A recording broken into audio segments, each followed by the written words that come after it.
மீனாட்சி அந்த ஊரின் மிகப்பெரிய பண்ணையார் குடும்பத்து வாரிசு. அவருக்கு ஒரு கொள்கை உண்டு. பெண்கள் வீட்டு வேலை செய்ய வேண்டும், ஆண்கள் சம்பாதிக்க வேண்டும்.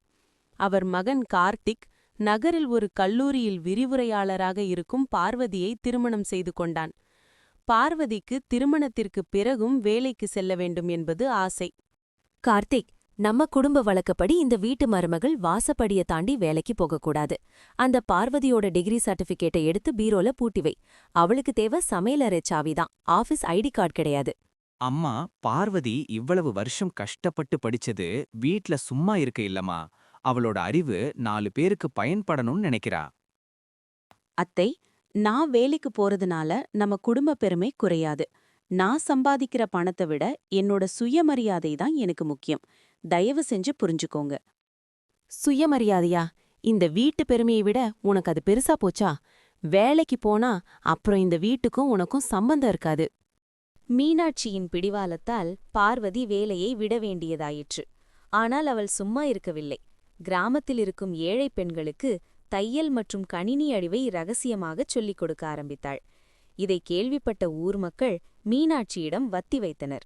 என்ன மீனாட்சி அம்மா, உங்க வீட்டு மருமகள் ஊர்ல இருக்கிற பொம்பளைங்களையெல்லாம் கெடுத்துக்கிட்டு இருக்காளாமே, அவங்களையெல்லாம் வெளிய வேலைக்கு அனுப்பணும்னு பாடம் எடுக்கிறாளாமே, இது நம்ம ஊர் கட்டுக்கோப்புக்கு நல்லதில்லையே.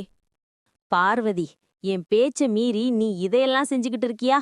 என் மூச்சு இருக்கிற வரைக்கும் இந்த ஊர் பொம்பளைங்க வெளியே போக மாட்டாங்க. உன்னோட இந்த அறிவுரையை இப்பவே நிறுத்திக்கோ. ஒரு நாள் அந்த ஊரில் இருந்த மிகப்பெரிய பஞ்சாலை டெக்ஸ்டைல் மில் தீ விபத்தில் சிக்கியது. அதில் வேலை செய்த ஆண்கள் பலருக்கு காயம் ஏற்பட்டது.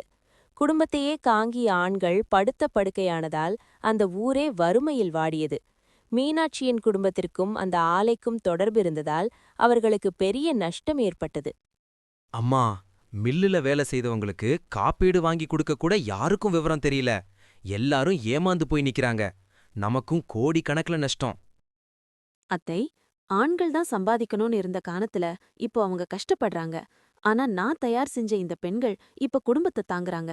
நம்ம நஷ்டத்தை ஈடுகட்ட நான் இவங்க மூலமா ஒரு சுய உதவிக்குழு ஆரம்பிச்சு ஆர்டர்கள் எடுக்க போறேன். சில மாதங்களிலேயே ஊர் பெண்களின் உழைப்பால் அந்த ஊர் மீண்டும் செழிக்கத் தொடங்கியது. மீனாட்சியின் நஷ்டமும் ஈடுகட்டப்பட்டது. ஊர் மக்கள் இப்போது பார்வதியை ஊர் தலைவி என்று போற்றினர்.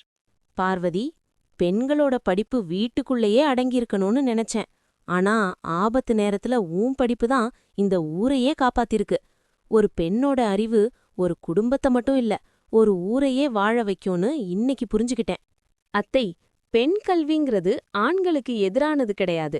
அது ஆண்களுக்கு தோள் கொடுக்கறதுக்கானது. நம்ம கௌரவம் நம்ம உழைப்புல தான் இருக்கு.